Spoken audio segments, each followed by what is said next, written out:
नमो नारायण। जय गौ माता, वंदे मातरम। भारती को प्रणाम और हृदय से ओम शम शनिश्चराय नमः। प्रिय मित्रों, साथियों, बनाने वाले ने इस सृष्टि को इतना सुंदर बनाया है कि यहाँ होने वाली प्रत्येक घटना, प्रत्येक क्रिया, प्रत्येक प्राणी, प्रत्येक वस्तु से आप कुछ न कुछ अच्छा ग्रहण कर सकते हैं, उसे लाभ उठा सकते हैं। उसका कोई न कोई प्रयोजन जरूर है। ईश्वर ने सृष्टि को बनाया ही ऐसा है कि इस धरातल पर कुछ भी व्यर्थ नहीं है, सब कुछ महत्वपूर्ण है। और आप भी इसी सृष्टि का एक भाग हैं। आप भी सुंदर है, आप में भी कुछ अच्छे गुण है, आपसे भी कुछ लोग सीख सकते हैं। अपने अंदर कभी भी हीन भावना न लाई, अपने को कमजोर और व्यर्थ न समझे। आप भी एक अनमोल है। इस सोच को भीतर पैदा करिएगा कि आप भी अनमोल है, और ये अनमोल और अनमोल हो जाएगा जब वो भीतर की गहराइयों को समझने लगेगा, वो श्वासों की तारों को समझने लगेगा। नमो नारायण, नमो नारायण, नमो नारायण। प्रिय दर्शकों, मित्रों, साथियों, नवंबर 2022 का महीना नक्षत्र गणनाओं के हिसाब से क्या संकेत दे रहा है, पुनः आपके सामने ये वीडियो लेकर हूं। आप सभी के लिए नक्षत्र गणना और ग्रह योगायोग के हिसाब से क्या कह रहा है नवंबर का महीना। क्या कामकाज को लेकर आगे बढ़ेंगे? क्या कुटुंब, परिवार, समाज में संतुलन रहेगा? क्या मनोबल मजबूत रहेगा? क्या आपकी यात्राएं लाभदायक रहेगी या फिर कष्ट है? भूमि, भवन, वाहन की प्राप्ति का योग है? क्या संतान पक्ष आपके लिए ठीक है? क्या एजुकेशन के क्षेत्र में आपको सफलता मिलेगी? क्या अनावश्यक बीमारियां आपका पीछा छोड़ेगी? कैसा रहेगा वैवाहिक जीवन? क्या आप दुर्घटनाओं से परेशान रहेंगे या दुर्घटनाओं से पीछा छूटेगा? क्या पिता का प्यार मिलेगा? धर्म में रुचि रहेगी? कामकाज, नौकरी में सफलता मिलेगी या फिर उठापटक का संकेत है? क्या लाभ के अवसर मिलेंगे या फिर जूझना पड़ेगा हानि से? इन सब का लेखा जोखा लेकर पुनः आपके सामने हूं, आपके अपने यूट्यूब के चैनल गुरुमंत्र विद दाती महाराज में। आइए सबसे पहले जानते हैं कि नवंबर के महीने में कब कब किन किन ग्रहों का राशि परिवर्तन हो रहा है। 16 नवंबर 2022 सूर्य देव शाम 7:15 पर अपनी मित्र राशि वृश्चिक में प्रवेश करेंगे। इस समय जब नवंबर का महीना प्रारंभ होगा तो चंद्रदेव मकर राशि में संचरण करें उस दिन, और चंद्रदेव का मासिक राशिफल में कोई प्रभाव नहीं रहता, इसलिए ज्यादा इस पर जानकारी मैं देता नहीं। मंगलदेव वक्री अवस्था में मिथुन राशि में संचरण करेंगे और 13 नवंबर को वक्री अवस्था में राशि परिवर्तन कर वृषभ राशि में प्रवेश करेंगे। बुधदेव 26 अक्टूबर से तुला राशि में संचरण कर रहे हैं और 13 नवंबर को वृश्चिक राशि में प्रवेश करेंगे। वो बृहस्पति देव स्वराशि मीन वक्री अवस्था में संचरण कर रहे हैं। 23 नवंबर को बृहस्पति देव मार्गी होंगे। शुक्रदेव तुला राशि में संचरण कर रहे हैं। 11 नवंबर को वृश्चिक राशि में प्रवेश करेंगे। शनिदेव स्वराशि मकर में संचरण कर रहे हैं मार्गी अवस्था में। राहुदेव मेष राशि में और केतुदेव तुला राशि में। यह है इस महीने का ग्रह योगा योग। अब बात करते हैं इन ग्रहों का विभिन्न राशियों में संचरण से आपके ऊपर यानी वृश्चिक राशि पर क्या प्रभाव पड़ेगा। वृश्चिक राशि वालों के लिए नवंबर 2022 का महीना नक्षत्र गणनाओं के आधार पर क्या संकेत दे रहा है, क्या है उसका राशिफल। और इसके लिए सबसे पहले बात करेंगे वृश्चिक राशि की राशि अधिपति मंगलदेव की। मंगलदेव छठे और लगन भाव के स्वामी होकर अष्टम भाव में वक्री अवस्था में मिथुन राशि में संचरण कर रहे हैं और यह 13 नवंबर तक रहेंगे। अष्टम भाव में विराजमान मंगलदेव की चतुर्थ दृष्टि 11वें भाव पर, सप्तम दृष्टि धन भाव पर और अष्टम दृष्टि तीसरे भाव पर रहेगी। 13 नवंबर तक वृश्चिक राशि वालों को कामकाज, नौकरी, व्यवसाय, रिश्ते और सरकारी मामलों को लेकर सावधानी बरतनी पड़ेगी। मां की शुरुआत में वाणी पर संयम रखें, अकारण क्रोध नहीं करें और स्वास्थ्य को लेकर लापरवाही नहीं करें। 13 नवंबर के बाद मंगल देव राशि परिवर्तन करेंगे, वक्री अवस्था में वृषभ राशि में आएंगे और सप्तम भाव से संचरण करेंगे। आत्मबल मजबूत होगा, भाग्य आपके पक्ष में करवट ले रहा है। लाभदायक लंबी यात्राओं का योग और देश विदेश से कारोबारी संबंधों में सुधार होगा। दाम्पत्य सुख में वृद्धि होगी, कामकाज में बढ़ोतरी होगी और जॉब को लेकर आप भाग्यशाली रहेंगे। ये था मंगल देव का नवंबर के महीने में मेष राशि वालों के लिए संकेत। अब मैं बात सूर्य देव की करूंगा कि सूर्य देव नवंबर के महीने में वृश्चिक राशि वालों को क्या संकेत दे रहे हैं। सूर्य देव वृश्चिक राशि वालों के लिए 10वें भाव के स्वामी होकर द्वादश भाव तुला राशि में चतुर्ग्री योग में संचरण कर रहा है। द्वादश भाव में सूर्य देव 10वें भाव के स्वामी होकर संचरण, और 10वां भाव आपका कामकाज, कारोबार, नौकरी और व्यवसाय है। तो कामकाज, कारोबार, नौकरी, व्यवसाय, निजी रिश्ते और चिकित्सा को लेकर थोड़ी सी सावधानी आपको बरतनी पड़ेगी। कम से कम 16 नवंबर तक तो सावधान आपको रहना पड़ेगा। वैसे सूर्य नीचभंग राजयोग में 12वें भाव में संचरण कर रहे हैं और शुक्रदेव भी वही, और शुक्रदेव 12वें भाव में अच्छे फल देते हैं। धन की प्राप्ति होगी, आवश्यकताओं की पूर्ति होगी, लेकिन सावधानी अपेक्षित है। 16 नवंबर सूर्यदेव अपनी मित्र राशि वृश्चिक में लगन भाव से संचरण करेंगे और कालपुरुष की कुंडली में लगन भाव में सूर्य उच्च का होता है। इससे में आप सूझबूझ और समझदारी और संयम से और धैर्य से काम करेंगे और उनका परिणाम आपको बहुत शुभ मिलेगा। सबसे बड़ी बात यह कि धैर्य की वजह से मनोबल मजबूत होगा, आत्मबल बढ़ेगा, कार्य क्षमता में वृद्धि होगी। कार्य कुशलता की वजह से कार्य में आप अपनी एक पकड़ रखेंगे और मनो आवश्यकताओं की पूर्ति होगी। सूर्य भी 16 नवंबर के बाद वृश्चिक राशि वालों के लिए लाभ और सफलता का संकेत दे रहा है। बात करते हैं बुधदेव की। बुधदेव 8वें भाव और 11वें भाव के स्वामी होकर सूर्यदेव के साथ, शुक्रदेव के साथ, केतुदेव के साथ 13 नवंबर तक द्वादश भाव में तुला राशि में लक्ष्मी नारायण योग में संचरण कर रहे हैं। क्योंकि शुक्रदेव और बुधदेव की जब भी युति होगी तो लक्ष्मी नारायण योग बनेगा। फिर भी 12वें भाव कालपुरुष की कुंडली में बुधदेव नीच अवस्था में माना जाते हैं, नीच राशि में माना जाते हैं 12वें। तो बुध का संचरण थोड़ा सा सावधानी का संकेत है। विशेष रूप से निजी रिश्तों को लेकर तकरार और अनावश्यक रूप से अपनों के साथ तू मैं की संभावना नजर आई है, बचना चाहिए। 13 नवंबर के बाद बुधदेव वृश्चिक राशि लगन भाव में आ जाएंगे। यहाँ लगन भाव में शुक्रदेव और बुधदेव की पुनः युति बनेगी और लक्ष्मी नारायण योग। परिस्थिति में सुधार होगा, परेशान से मुक्ति मिलेगी, प्रयासों के साथ तक परिणाम प्राप्त होगा और कामकाज में मन लगेगा। मेहनत और परिश्रम का पूर्ण फल आपको प्राप्त होगा। बात बृहस्पति देव की करते हैं। बृहस्पति देव दूसरे और पंचम भाव के स्वामी होकर स्वराशि मीन में वक्री अवस्था में संचरण करें और 23 नवंबर को बृहस्पति देव मार्गी हो जाएंगे। और बृहस्पति देव के पंचम भाव के मार्गी होने से पंचम भाव से संबंधित अनुकूल फलों की और अधिक प्राप्ति होगी। यानी जो विद्यार्थी शिक्षा के क्षेत्र में मेहनत करें उन्हें सफलता मिलेगी, पढ़ाई के साधनों में वृद्धि होगी, पढ़ाई में मन लगेगा, गुरुजनों को आशीर्वाद मिलेगा और सहयोग भी मिलेगा। वे युवा जो रोजगार की तलाश करें, रोजगार के क्षेत्र में सफलता मिलेगी, निजी रिश्तों में प्रगाढ़ता आएगी। यदि आप विवाह योग्य है तो ये समय विवाह के लिए अच्छे संकेत दे रहा है। तो बृहस्पति भी अच्छा संकेत दे रहा है और वहां बैठकर लाभ भाव को देखेंगे, ये भी देखिएगा, तो कामकाज को लेकर भी अच्छे अवसर देगा। बात अब शुक्रदेव की करते हैं। शुक्रदेव वृश्चिक राशि वालों के लिए द्वादश और सप्तम भाव के स्वामी होकर 12वें भाव स्वराशि तुला में नीच भंग राजयोग में संचरण कर रहे हैं। द्वादश भाव में तुला राशि में शुक्रदेव का संचरण लाभ का संकेत रहा है। 9 ग्रहों में केवल शुक्रदेव ही ऐसे ग्रह हैं जो 12वें भाव में शुभ फल प्रदान करते हैं और द्वादश भाव में शुक्रदेव और बुधदेव की युति लक्ष्मी नारायण का योग बना रही। धन की आवक बढ़ेगी लेकिन खर्चे भी होंगे। 11 नवंबर को शुक्रदेव वृश्चिक राशि लगन भाव में संचरण करेंगे और 13 नवंबर को पुनः शुक्रदेव और बुधदेव की युति बनेगी लक्ष्मी नारायण योग में।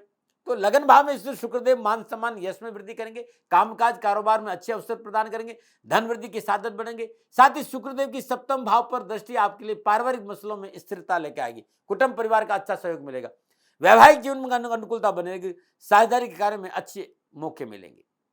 शनिदेव वृश्चिक राशि वालों के लिए तीसरे और चौथे भाव के स्वामी होकर स्वराशि मकर में संचरण कर रहे हैं और बृहस्पति और शनिदेव का त्रिएकादश संबंध है। शनिदेव, सूर्यदेव, बुधदेव, शुक्रदेव, केतुदेव के साथ चतुर्दश संबंध। तृतीय भाव में, तीसरे भाव में शनिदेव की उपस्थिति आपको अच्छा फल देगी, आत्मबल मजबूत करेगी, परिश्रम और मेहनत का उचित परिणाम प्राप्त होगा। विद्यार्थियों के लिए अच्छे अवसर मिलेंगे और यदि आप लंबी यात्रा या विदेश यात्रा पर जाना चाहते हैं तो शनिदेव आपकी ये मनोकामना अवश्य पूरी कर सकते हैं। नवंबर के महीने में शनिदेव वृश्चिक राशि वालों के लिए अच्छा अवसर दे रहे हैं। बात राहुदेव की करें कि नवंबर महीने में क्या संकेत है, तो राहुदेव वृश्चिक राशि वालों के छठे भाव में संचरण करें और छठे भाव का राहु काम काज के अच्छे अवसर देता है। अकस्मात रुके हुए काम बनेंगे, जॉब संबंधी परेशान से मुक्ति मिलेगी, शत्रु षड्यंत्र से पीछे छड़े कोई प्रतियोगिता और परीक्षा तो उसमें सफलता मिलेगी। केतुदेव वृश्चिक राशि वालों के लिए 12वें भाव में संचरण। केतुदेव इस बात का संकेत दे रहे हैं कि खर्चों पर अंकुश रखना पड़ेगा, वाणी पर संयम और रिश्तों में पवित्रता बहुत जरूरी, लेकिन धन की प्राप्ति अवश्य होगी। ये मोटा मोटा लगन के हिसाब से वृश्चिक राशि वालों के 9 के 9 ग्रहों का फलादेश था। अब विस्तार से बात करूंगा कि वृश्चिक राशि वालों के लिए कामकाज, कारोबार, नौकरी, व्यवसाय, समाज, परिवार, स्वास्थ्य के हिसाब से नवंबर 2022 का महीना नक्षत्र गणनाओं के हिसाब से क्या संकेत दे रहा है। ये राशिफल आपकी चंद्र राशि पर आधारित है और राशिफल पुरुषों के लिए भी है, महिलाओं के लिए भी है, बच्चों के, बुजुर्गों के लिए। सबसे पहले विद्यार्थियों और युवाओं की बात करूंगा। वृश्चिक राशि वालों के लिए नवंबर का महीना पंचम भाव में स्वराशि मीन में बृहस्पति देव का संचरण और बृहस्पति देव का शनिदेव से त्रेकादश संबंध और बृहस्पति देव की सप्तम पूर्ण दृष्टि लाभ भाव पर, तो शिक्षा के दृष्टिकोण से, कामकाज, कारोबार, नौकरी, व्यवसाय के दृष्टिकोण से युवा और विद्यार्थियों के लिए यह समय अच्छा रहेगा। पढ़ाई में मन लगेगा, परीक्षा परिणाम अनुकूल रहेगा। विद्यार्थी वर्ग को पढ़ाई के क्षेत्र में परिवार का पूर्ण सहयोग प्राप्त होगा। उच्च शिक्षा के क्षेत्र में अच्छे परिणाम प्राप्त होंगे। Medical, law, banking, engineering, electronic कि जो छात्र या यूपीएससी की जो तैयारी कर उनके लिए खास सफलता का संकेत नजर आ रहा है। शिक्षकों का पूर्ण साथ मिलेगा, आर्थिक रूप से परिवार का साथ मिलेगा और आपका मनोबल अच्छा रहेगा। हाँ, एक बहुत जरूरी बात है, आपके अंदर कोई ऐसी बुराई नहीं आ जाए, ऐसा कोई विकार नहीं आ जाए, या विलासितों की साधना की और आप नहीं चले जाए, या कोई नशा नहीं करे। इस पर आपको खुद को गौर करना होगा। नशे से दूर रहना है और थोड़ी सी साहस और हिम्मत को कमजोर नहीं होने देना। मेहनत करना, सफलता मिल जाएगी। युवा वर्ग को एक बात विशेष रूप से कहना है कि इस महीने निराशाओं से मुक्ति मिलने का संकेत नजर आ रहा है। उच्च शिक्षा के क्षेत्र में सफलता और कैरियर संबंधी मामलों में पूर्ण लाभ मिलेगा। आप इलेक्ट्रॉनिक, इंजीनियरिंग, मेडिकल के क्षेत्र में जॉब कर रहे हैं तो अच्छा संकेत आपके लिए नजर आ रहा है। उच्च अधिकारी को सहयोग मिलेगा। कार्य स्तर पर आपकी मनोनुकूल स्थिति रहेगी और प्रयासों से सफलता से मन प्रसन्न रहेगा। शादी विवाह संबंधी मसले हल होंगे। निर्णय क्षमता आपकी ठीक रही तो सफलता में 4 चांद लग जाएगी। निर्णय में देरी नहीं करें, ठीक है, इस बात का ध्यान रखिएगा। अब मैं बात करूंगा वृश्चिक राशि वालों के लिए कामकाज, कारोबार, नौकरी, व्यवसाय को लेकर। कामकाज, कारोबार की बात करूं तो वृश्चिक राशि वालों के लिए नवंबर के महीने के पूर्वार्ध भाग में थोड़ा सा मेहनत, परिश्रम और संघर्ष और कष्ट की संभावना नजर आए। लाभ के लिए कड़ी मेहनत और कठिन परिश्रम का संकेत नजर आ रहा है। 16 नवंबर को सूर्यदेव अपनी मित्र राशि वृश्चिक में लगन भाव से संचरण करेंगे। शुक्रदेव, बुधदेव 13 नवंबर से लगन भाव में लक्ष्मी नारायण योग में भ्रमण करेंगे, तो कैरियर, कारोबार में मनोनुकूल सफल रहेगी। 16 नवंबर तक वृश्चिक राशि वालों को थोड़ी सी सावधानी बरतनी चाहिए। कामकाज को लेकर, नौकरी को लेकर, व्यवसाय को लेकर, सौदों को लेकर, प्रॉपर्टी को लेकर थोड़ा सा सावधान। लेकिन 16 नवंबर के बाद माह के अंत तक समय बहुत अच्छा है। कैरियर, कारोबार, नौकरी, व्यवसाय में अच्छे अवसर मिलेंगे। रोजगार के साधन उपलब्ध होंगे। कारोबार, रोजगार संबंधी परेशानी का निवारण होगा। व्यवसाय और कामकाज में सुदृढ़ता आएगी। रोजगार के साधनों में स्थिरता आएगी और आय के नए स्रोतों की प्राप्ति होगी। कार्य में गति और अनुकूलता के अच्छे संकेत है। मन अनुकूल कार्य करने का अवसर प्राप्त होगा और नए प्रोजेक्ट को पूरा करने का मौका मिलेगा, शुरू करने का भी मौका मिलेगा। व्यापार विस्तार का मौका मिलेगा। रुके कार्य पुनः शुरू होंगे। साथ ही रुके हुए धन की प्राप्ति होगी। आपको थोड़ा सा परिश्रम जरूर करना पड़ेगा, लेकिन आपको धन मिलेगा। उच्च और प्रतिष्ठित लोगों के साथ संपर्क बढ़ेगा और उनके सहयोग से रोजगार के साधन के नए लाभदायक अवसर आपको प्राप्त होंगे। इलेक्ट्रॉनिक उपकरण, प्रॉपर्टी डीलिंग, मेडिकल का क्षेत्र, आईटी का क्षेत्र, दवाओं की सेल परचेज, मशीनों का निर्माण, chemical product, hotel, catering, fast food या तांबे से संबंधित कोई प्रोडक्ट आपका है, या फिर आप सेना में है, पुलिस में है, प्रशासनिक अफसर है, तो अच्छे लाभ के संकेत नजर आ रहे हैं। कार्य क्षेत्र पर अनावश्यक वाद विवाद और परेशान से छुटकारा मिलेगा। व्यवसाय में मेहनत और प्रयासों के अनुकूल धन लाभ की प्राप्ति होगी। किसी नए काम के लिए या व्यवसाय के लिए बैंक लोन धन मिलने का प्रबल संकेत है। व्यवसाय विस्तार का मौका मिलेगा और किए गए पूंजी निवेश से लाभ के अच्छे अवसर प्राप्त होंगे। आप नौकरी के क्षेत्र में हैं तो समय आपके लिए लाभ का अच्छा संकेत रहा। मनोनुकूल स्थानांतरण, प्रमोशन के साथ साथ उन्नति के अवसर प्राप्त होंगे। लेकिन इस महीने 6 और 7 नवंबर को कामकाज, कैरियर, व्यवसाय, नौकरी को लेकर, कानूनी मसलों को लेकर या तथाकथित मित्रों को लेकर थोड़ा सा सावधान रहना पड़ेगा 6 और 7 नवंबर को। तो इन दिनों में कानूनी दायरे का उल्लंघन नहीं करें। सरकारी संस्थाओं से अच्छा तालमेल लेके और धन कमाने के शॉर्टकट रास्ते आपको नुकसान देते हैं, इस बात का ध्यान। और इस महीने इन तीनों चीजों का ध्यान रखना आपके लिए बहुत जरूरी भी है। सामाजिक और पारिवारिक दृष्टिकोण से कुटुंब भाव के स्वामी बृहस्पति स्वराशि मीन में पंचम भाव में संचरण करें। सामाजिक और पारिवारिक दृष्टिकोण से यह महीना आपके लिए अनुकूल रहेगा। सामाजिक दायित्वों की निर्वाह की पूर्ति होगी। पारिवारिक सदस्यों का सहयोग अनुकूल रहेगा। परिवार के सहयोग से परेशान से मुक्ति मिलेगी और दाम्पत्य सहयोग में मधुरता आएगी। जीवन साथी का पूर्ण सहयोग सफलतादायक रहेगा। निजी संबंधों में प्रगाढ़ता आएगी। अपने परिवार को समय देने का मौका मिलेगा। रिलेशनशिप मधुर और अच्छे बनेंगे। परिवार के साथ सुख और आनंद के क्षणों की प्राप्ति होगी। अविवाहितों के लिए विवाह में बंधने के अच्छे योग नजर आ रहे हैं। विवाह बंधन में आप बंध सकते हैं। वैवाहिक जातक को सुखपूर्वक जीवन जीने का समय मिलेगा। फिर भी एक बात बहुत जरूरी कि छोटे भाई बहनों से कोई विवाद नहीं हो, इस बात पर सतर्क रहिएगा। बहुत जरूरी है कि ये जो छोटे भाई बहनों के साथ रिलेशन है वो आपके अच्छे होने चाहिए। वाणी पर आपको थोड़ा सा संयम रखें। माता के स्वास्थ्य को लेकर आप थोड़ी सी लापरवाही नहीं करिएगा। स्वयं की स्वास्थ्य की बात करूं, नवंबर के महीने में वृश्चिक राशि वालों के लिए अपने स्वास्थ्य को लेकर सतर्क और सावधान रहना होगा। खान पान पर ध्यान दे, व्यर्थ का तनाव अपने ऊपर ना ले, मानसिक तनाव को हावी नहीं होने दे, इस बात का ध्यान। रूटीन मेडिकल चेकअप और बहुत जरूरी, लापरवाही नहीं बरते। यदि आपकी पित्त प्रकृति है तो थोड़ा सा सावधानी बरतिएगा। पीसीओडी संबंधी कोई समस्या, तुरंत चिकित्सा का सहारा लीजिएगा। संतान पक्ष के स्वास्थ्य को लेकर लापरवाही नहीं बरते और चोट की संभावना नजर आ रही है, थोड़ा सा ध्यान से रहे। इसमें ने किसी से उधार मांगकर वाहन लेकर लंबी यात्रा नहीं करे, नुकसान की संभावना है। विशेष क्या है? अकारण क्रोध नहीं करे। बिना मतलब का संशय, भ्रम, भय, भ्रांति आपको मुसीबत में डालेगा और अपनों के साथ कोई दगा नहीं करे। उपाय क्या है? इस महीने हर रोज प्रातःकाल नित्य कर्म स्नान उपरांत अपने पूजा स्थान में घी का दीपक जलाइएगा और एक माला ओम हम पवनंदनाय स्वाहा और एक माला ओम नमः कमल वासनाय स्वाहा, इस मंत्र की जाप करें। गरीब और निर्धन लोगों को मंगलवार दिन श्रद्धानुसार दूध का दान देना भी आपके लिए अच्छा रहेगा। उपाय करके देखिएगा, कष्ट मिटेगा। प्रिय दर्शकों, मित्रों, साथियों, वृश्चिक राशि वालों के लिए नवंबर का महीना नक्षत्र गणनाओं के आधार पर कैसा रहेगा, यह आंकलन मेरा था। दबाव नहीं, विवाद नहीं, तर्क नहीं, भय नहीं, भ्रांति नहीं। सेकंड ओपिनियन का अधिकार आपके पास था, आपके पास है और आप ही के पास रहेगा। मानो न मानो, ये आपकी मर्जी। कभी मेरा दबाव नहीं रहा है। हाँ मित्रों, एक प्रयास कर रहा हूं और उस प्रयास में भूल से भी मेरे से कोई भूल हो जाती है तो दोनों हाथ जोड़कर क्षमा मांगता हूं। आप सुखी रहे, आप स्वस्थ रहे, समृद्धिशील रहे, प्रभु के चरणों में मेरी प्रार्थना। ओम नमो नारायण। राजस्थान का हर व्यक्ति जानता है कि दाती महाराज गायों से बहुत प्यार करते हैं, बेटियों से बहुत प्यार करते हैं। हजारों सैकड़ों बेटियों के लिए, जीवन के लिए मैंने अपना संपूर्ण जीवन दिया है और ये मेरा शौक था, मेरी राष्ट्र की धरोहर थी और ये करना मेरा कर्तव्य और कर्म था। मैं आपको किसी वजह से नहीं सुना रहा हूं, बस खाली बता रहा हूं कि ये मेरा जीवन का लक्ष्य रहा है। मनुष्य हूं और मानव होने के नाते मेरा कर्तव्य है कि मैं अपनी राष्ट्र की सेवा करूं। मैं इस राष्ट्र का नागरिक हूं। 30 सालों से मैं बेटी बचाओ और गौ सेवा में अपना जीवन इस राष्ट्र के साथ लगाया है। वर्तमान परिस्थितियां आर्थिक दृष्टिकोण से मेरी अनुकूल नहीं है। धन नहीं मांग रहा हूं कि मुझे आप पैसे दीजिए, नहीं, पहले भी कभी नहीं मांगा और अब भी मैं नहीं कह रहा हूं। और ये मेरा अहंकार नहीं है, क्योंकि धन को लेकर मैं राष्ट्र के सामने कभी नहीं आया था।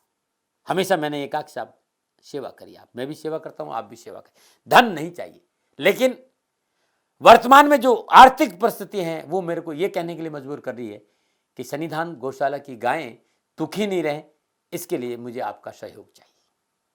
और सहयोग के लिए मैं स्वयं आपके साथ खड़ा हूं, आपकी समस्याओं के समाधान के लिए। भाई, आप अपनी जन्म कुंडली का अवलोकन कराना चाहते हैं, आप अपनी जन्म कुंडली बनाना चाहते हैं, आपको बहुत सी चीजों की जानकारी चाहिए, तो मैं आपके साथ खड़ा रहूंगा, पूरे साल खड़ा रहूंगा, जब तक जीऊंगा तब तक खड़ा रहूंगा। नंबर आ रहा है, इन नंबरों पर संपर्क करिए, आप मेरे से बात करिए, लेकिन इसकी एवज में गायों के लिए चारे की व्यवस्था कर लीजिए। और इसीलिए मैंने कहा था कि भाई थोड़ा दिन, इस समय मैं परेशानी में हूं और मेरी गायें चारों को लेकर थोड़ी सी परेशान हैं। ऐसा हृदय से आया, लोगों ने कहा कि राष्ट्र आपसे प्यार करता है दाती महाराज, एक बार निवेदन करिए। तो मैं दान नहीं मांग रहा हूं, फिर भी मैं अभी भी, मेरा ये अहंकार नहीं साथियों, मेरा राष्ट्र सर्वोपरि है। मैं ये नहीं कह रहा हूं, मैं ये कह रहा हूं मैं परिश्रम करूंगा आपके लिए और परिश्रम के एवज में गायों के लिए चारे की व्यवस्था करिए। शनि भगवान आपकी रक्षा करे और आपका जीवन सदा खुशियों से भरा रहेगा, ऐसा मेरा निवेदन।